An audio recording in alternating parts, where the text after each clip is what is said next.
Everyone, आज मैं आप लोग को अल-बरूनी के बारे में कुछ जानकारी बताऊंगी।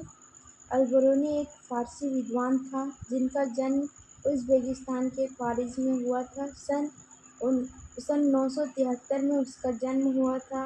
उसकी प्रसिद्ध पुस्तक है किताबुल हिंद, जिसमें वह अरबी भाषा में लिखा था। उसमें कुल 80 अध्याय थे। ख्वारिज़्म शहर शिक्षा का एक बहुत ही महत्वपूर्ण शहर था और अल-बरूनी कई तरह के भाषा जानते थे, जिसमें हैं सीरियाई, हिब्रू, संस्कृत और इत्यादि भाषाओं का ज्ञाता थे। और अल-बरूनी को जब वह भारत आए थे तो उसे यूनानी भाषा नहीं आती थी। अल-बरूनी ने यूनानी भाषा को प्लेटो और कई दार्शनिकों से सीखे और उनको फिर अरबी में अनुवाद किए थे। अल-बरूनी के किताबुल हिंद में कुछ महत्वपूर्ण बातें बताई गई है जो हम आपको दिखाएंगे। किताबुल हिंद अरबी में लिखी गई अल-बरूनी की कृति किताब-उल-हिंद की भाषा सरल और स्पष्ट है।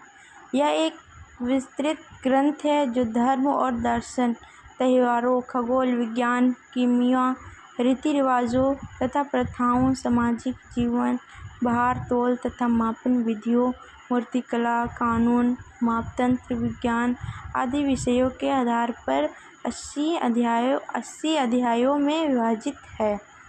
सामान्यतः, हालांकि हमेशा नहीं, अल-बरूनी ने प्रत्येक अध्याय में एक विशिष्ट शैली का प्रयोग किया, जिसमें आरंभ में एक प्रश्न होता था, फिर संस्कृतवादी परंपराओं पर आधारित वर्णन तथा अंत में अन्य संस्कृतियों के साथ एक तुलना। आज के कुछ विद्वानों का तर्क है कि इस लगभग ज्यामितीय संरचना, जो अपनी स्पष्टता तथा पुनर्नमनीयता के लिए उल्लेखनीय है, एक प्रमुख कारण अल-बरूनी का गणित की ओर झोंक था।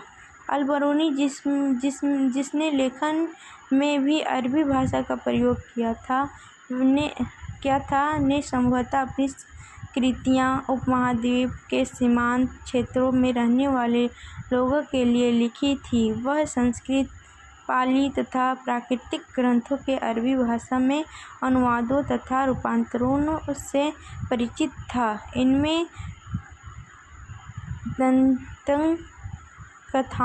दंतकथाओं से लेकर खगोल विज्ञान और चिकित्सा संबंधित कृतियाँ सभी शामिल थीं, पर साथ ही इन ग्रंथों की लेखन सामग्री शैली के विषय में उनका दृष्टिकोण आलोचनात्मक था और निश्चित रूप से वह उनमें सुधार करना चाहता था। यही अल-बरूनी के किताबुल हिंद का कुछ इम्पोर्टेंट बातें थीं।